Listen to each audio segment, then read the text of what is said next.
নমস্কার, নিমন্ত্রণে আপনাদের সকলকে স্বাগত। আজ নিয়ে এসেছি ডাবের পুডিং।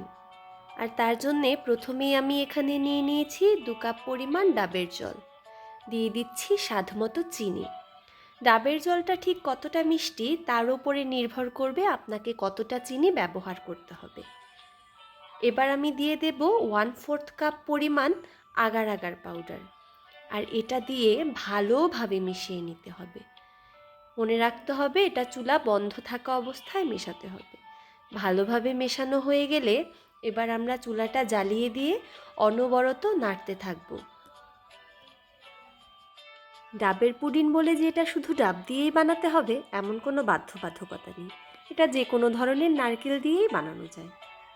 এবার নাড়তে নাড়তে যখন দেখব এটাতে বলক চলে এসেছে এবং এটা ফুটতে শুরু করেছে তখন চুলার জালটা বন্ধ করে দেব। এবার যে মোল্ডে সেট করব তার মধ্যে কোরানো নারকেল দিয়ে ভালোভাবে বিছিয়ে দেব।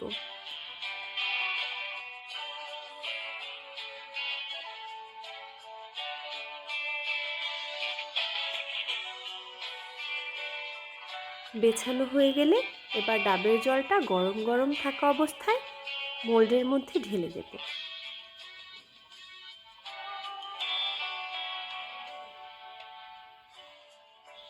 জলটা দেয়া হয়ে গেলে নারকেলগুলো কিন্তু সব ওপরের দিকে ভেসে উঠবে।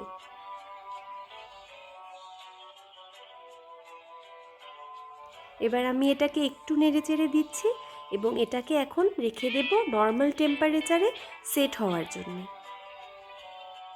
সেট হয়ে যাওয়ার পরে হাত দিয়ে আস্তে আস্তে একটু চাপ দিলেই এটা ছুটে আসবে।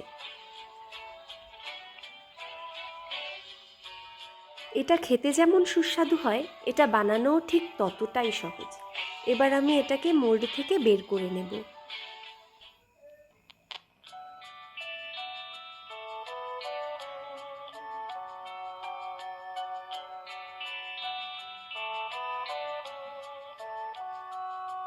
এবার পছন্দ মতো পিস করে নিলে এটা খাওয়ার জন্য সম্পূর্ণভাবে তৈরি।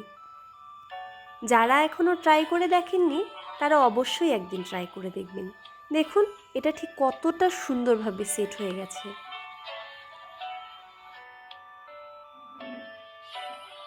দেখেই হয়তো বুঝতে পারছেন কতটা সফট হয়েছে।